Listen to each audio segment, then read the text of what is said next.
Hey, hi. This place has special meaning for me and for many of you. Frank's Restaurant, nothing fancy, just great food, particularly the French toast.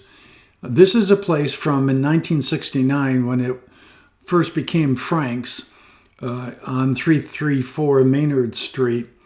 My mother would go to church every day at St. Mary's, and then she would go over to Frank's for lunch.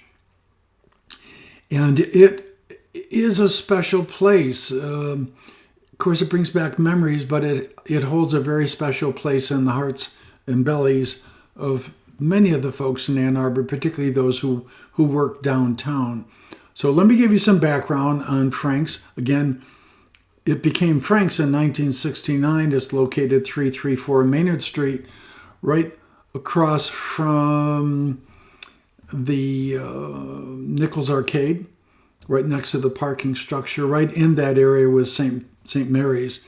So at that time, Pete Polis and his brother-in-law, Frank Petropoulos, opened Frank's in 1969. By the way, if I butchered the name, I do apologize. And the decor hasn't changed since. Now, at the time of this writing, Pete was still there at the grill cooking your bacon and sausage from scratch.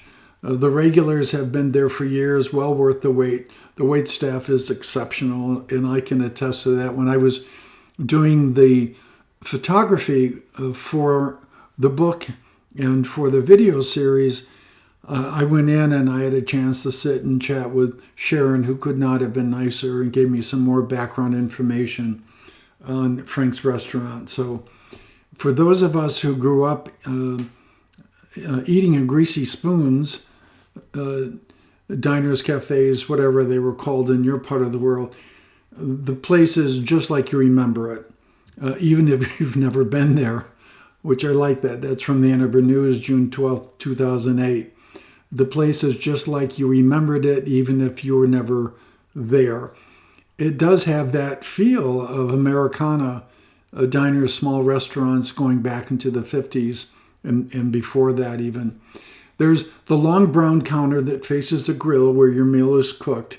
A couple of rows of tables behind it, separated by two boxes of cherry faux spring flowers nestled in Easter grass. The neon sign in the window even has a little regulation flicker to it. So it does have that feeling of simpler times with wonderful, wonderful folks. So Frank's Restaurant is comfortable, no frills, diner style place where the food is good and your coffee cup is refilled before you ask. Who's hanging there? Students, long timers, art fair, football crowds, parents with their kids, newspaper employees, local merchants, anyone looking for a breakfast or lunch that's good, reliable, and cheap. And that's from Pure, Michigan. Memories and remarks from the first time I posted the photo. Somebody said, so many Ann Arbor royalty ate at Frank's. The area's business owners were the foundation. Bud from Moe's Sports Shop, John Leidy, Mr. Koch, the optometrist, Lee Pickett, the watchman, Shaky Jake, the Michigan Daily crew, the church crew, and so many more. It was a melting pot of wonderful people full of love. That really pretty well sums it up. Somebody else said, my dad, Bill Quinn, loved Frank's. I think he started going over there when he was still managing the Mass Shoe Store on East Liberty. Somebody else just said, plain old French toast, and I can attest to that. French toast. My friend Kathy went there in the morning while skipping classes at Pioneer back in the 70s for their French toast. Best ever.